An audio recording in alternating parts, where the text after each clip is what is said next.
प्रिया ने अपने पति राहुल को गाड़ी रोकने से मना किया। सर्दियों की रात थी। रात के बीचों बीच घने जंगल के बीच से गुजर रहे थे। वे एक रोड ट्रिप पर निकले थे। प्रिया और राहुल अपने सास ससुर को उनकी 25वीं सालगिरह पर सरप्राइज देने के लिए उनके घर जा रहे थे। अचानक पिछली रात उन्हें यह विचार आया, इसलिए उन्होंने प्लान किया कि वे राहुल के माता पिता के घर एक अनजान रास्ते से जाएंगे। तभी उन्होंने सड़क के किनारे एक बूढ़े आदमी को देखा।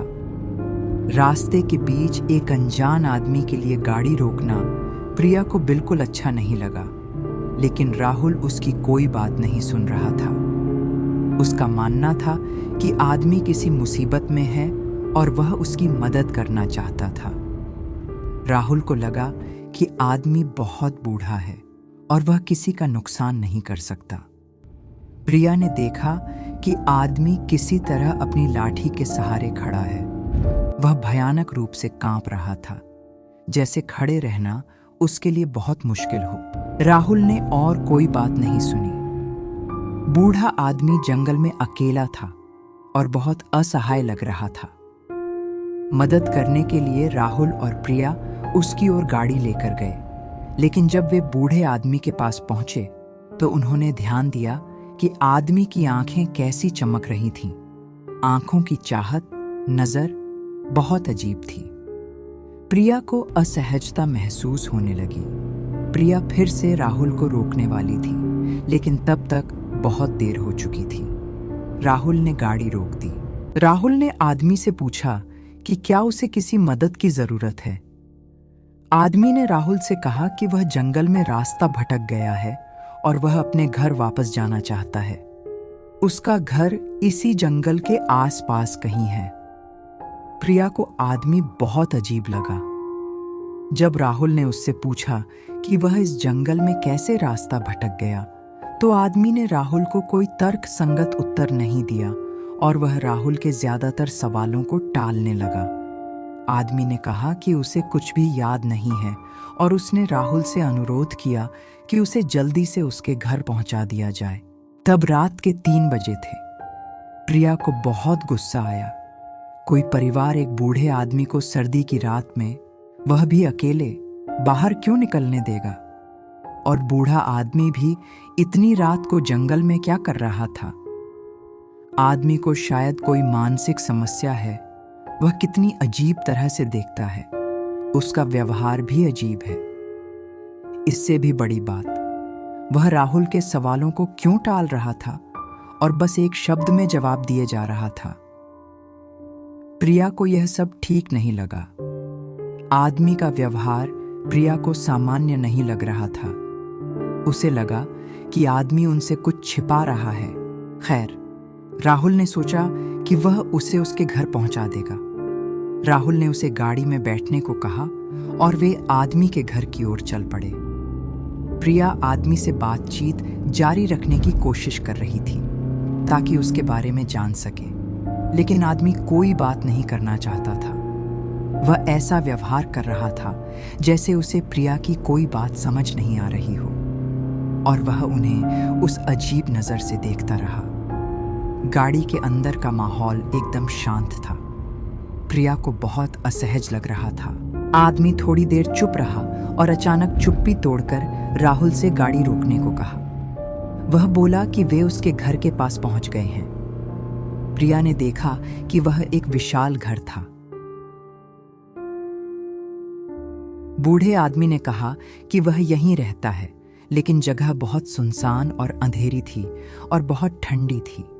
शायद जंगल के बहुत अंदर होने के कारण घर का माहौल ऐसा था। राहुल और प्रिया को पता चला कि बूढ़ा आदमी यहाँ अकेला रहता है। उसकी देखभाल के लिए कोई नौकर नहीं है। प्रिया ने आदमी से पूछा कि उसके परिवार को क्या हुआ, वह अकेला क्यों रहता है। आदमी ने बताया कि उसने एक सड़क दुर्घटना में अपने पूरे परिवार को खो दिया है। वह उसी घर में रहता है जिसे उन्होंने उनकी याद के तौर पर रखा है। उसे लगता है कि वह यहाँ उनके साथ है, उनके साथ रह रहा है। प्रिया के मन में सवाल आया कि आदमी यहाँ अकेला कैसे रहता है, जहाँ आसपास कोई दुकान नहीं है, कोई पड़ोसी नहीं रहता, यहाँ तक कि आवागमन की व्यवस्था भी नहीं है, कुछ भी नहीं है। आदमी के बारे में प्रिया जितना जानती गई उतनी ही हैरान होती गई। प्रिया को लगने लगा कि आदमी उनसे झूठ बोल रहा है और उन्हें बेवकूफ बनाने की कोशिश कर रहा है। और प्रिया ने हैरानी से देखा कि राहुल भी आदमी की बातों पर विश्वास कर रहा था, जैसे आदमी ने राहुल को वश में कर लिया हो। खैर, आदमी को उतारकर प्रिया और राहुल जा रहे थे। तभी आदमी ने उनसे कहा कि वे आज की रात उनके साथ रुक जाएं, क्योंकि अब बहुत रात हो गई है और जंगल के रास्ते अच्छे नहीं हैं। लेकिन प्रिया और राहुल रुकने को राजी नहीं हुए। राहुल ने उसे बताया कि उन्हें जल्दी है और उन्हें सुबह होने से पहले अपने ससुराल पहुंचना है। बूढ़े आदमी ने उनसे कहा कि कम से कम 1 कप चाय पीकर जाएं। प्रिया को आदमी के लिए बुरा लगने लगा। उसे लगा कि आदमी यहाँ अकेला रहता है, इसलिए उनके साथ कुछ समय बिताना चाहता है। इसके अलावा इस सर्दी की रात में कम से कम 1 कप गर्म चाय पीना बुरा नहीं होगा। इसलिए वे राजी हो गए और समय बर्बाद किए बिना वे आदमी के साथ बैठकर चाय पिए और चाय पीने के बाद और बात न बढ़ाते हुए वे जल्दी से घर से निकल गए। जब वे अपनी गाड़ी के पास आए तो उन्होंने देखा कि उनकी गाड़ी के सभी टायर पंक्चर हो चुके हैं। उन्हें यह बात बहुत अजीब लगी। जब वे घर के अंदर गए थे तब सब कुछ ठीक था, तो कैसे उनके चारों टायर एक साथ पंक्चर हो गए। वे चारों ओर देखने लगे। प्रिया ने हैरान होकर देखा कि घर के चारों ओर असंख्य नाखून निशान पड़े हैं, ज्यादातर बर्फ से ढक गए हैं। उन्हें फंसाया गया है। यह समझने में प्रिया को देर नहीं लगी।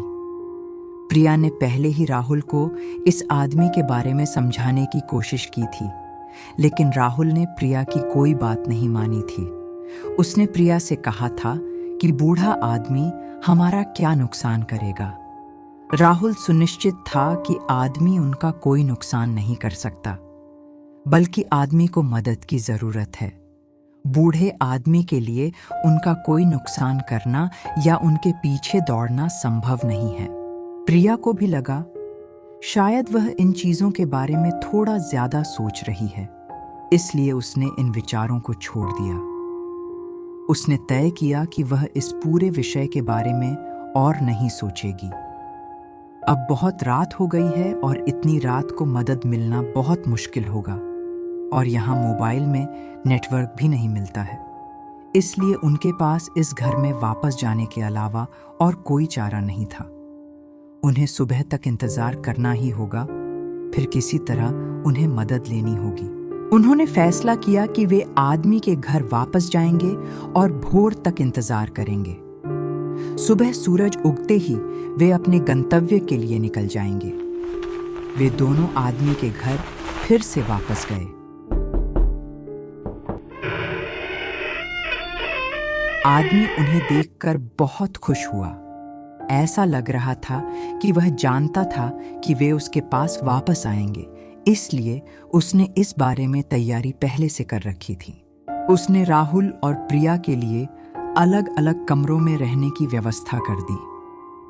चूंकि प्रिया ने फैसला कर लिया था कि वह आदमी के बारे में और नहीं सोचेगी, इसीलिए उसे आदमी की हरकतों में अब कोई असामान्य बात नहीं लगी। वे बहुत थके हुए थे। कमरे के अंदर जाकर वे सो गए।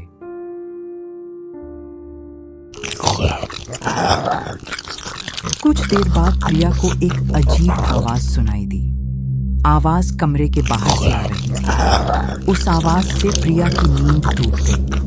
तभी प्रिया ने ध्यान दिया कि राहुल उसके पास नहीं है। प्रिया ने वॉशरूम में जांच की, लेकिन राहुल का कोई निशान नहीं था।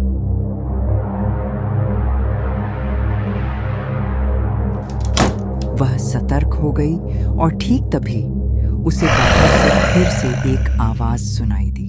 प्रिया राहुल की तलाश में कमरे से बाहर निकली और कुछ सेकंड बाद उसे फिर से वही आवाज सुनाई दी, इस बार और ज्यादा साफ। ये अजीब आवाज बेसमेंट से आ रही थी। प्रिया ये देखने के लिए धीरे धीरे बेसमेंट में उतरी कि वहां क्या हो रहा है।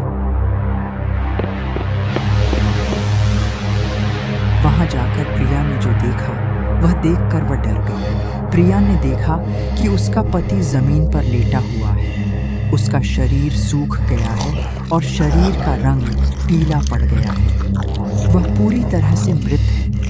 पूरा फर्श जैसे खून से भरा हुआ था। प्रिया ने देखा कि एक युवक उसके शरीर से सारा खून चूस रहा है और थोड़ी थोड़ी देर में राहुल के शरीर से मांस फाड़ फाड़ कर खा रहा है।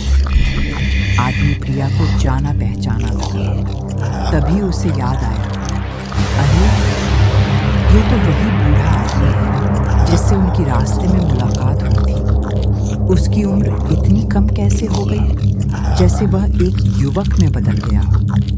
प्रिया को यह समझने में देर नहीं लगी कि वह कोई इंसान नहीं है, वह इंसान रूपी पिशाच है, वह एक वैम्पायर है। प्रिया खुद को रोक नहीं पाई। वह चिल्ला उठी और तभी आदमी प्रिया की ओर घूमकर देखने लगा। जैसे अब प्रिया की बारी है इस रक्त पिशाच का शिकार होना। यह प्रिया के लिए साफ था कि वह इंसानों का खून पीकर अपने शरीर को ताज़ा रखता है और अगर उसे खून नहीं मिलता तो वह धीरे धीरे फिर से बूढ़ा हो जाता है। वह खून चूसने वाला है। वह लोगों को फंसाकर यहाँ लाता है और जिंदा रहने के लिए उनका खून पीता है। प्रिया के पास कुछ और करने को नहीं था, इसलिए उसने दौड़ लगा दी। लेकिन आदमी ने अपने बड़े बड़े नाखूनों से प्रिया की पीठ पर खरोंच मार दी। उसने प्रिया को पकड़ने की कोशिश की, लेकिन किसी तरह प्रिया ने खुद को छुड़ा लिया। बर्फ के बीच से दौड़ने में उसे बहुत मुश्किल हो रही थी। ऊपर से उसकी पीठ पर नाखूनों की खरोंच पड़ने के कारण बहुत ज्यादा खून बह रहा था और इस कड़ाके की ठंड में बर्फ के बीच उसके पैर जैसे सुन्न पड़ रहे थे। एक जगह आकर वह किसी तरह सड़क के पास पहुंच गई। वह आदमी अभी भी प्रिया के पीछे पीछे आ रहा था। धीरे धीरे प्रिया मुख्य सड़क पर आ गई, लेकिन अचानक उसी समय प्रिया किसी चीज से टकराकर जमीन पर गिर गई और बेहोश हो गई। कुछ दिनों बाद प्रिया ने खुद को एक अस्पताल के बिस्तर पर लेटा हुआ पाया। उस दिन प्रिया एक गाड़ी से टकराकर बुरी तरह जख्मी हुई थी और उसी गाड़ी के आदमी ने उसे इलाज के लिए अस्पताल पहुंचाया था। डॉक्टरों ने बताया कि प्रिया 17 दिनों तक बेहोश थी और उसका बहुत खून बह चुका था। उसकी पीठ पर बहुत बड़े बड़े नाखूनों के खरोंच के निशान थे। उनका मानना था कि प्रिया का किसी हिंसक जानवर ने पीछा किया था।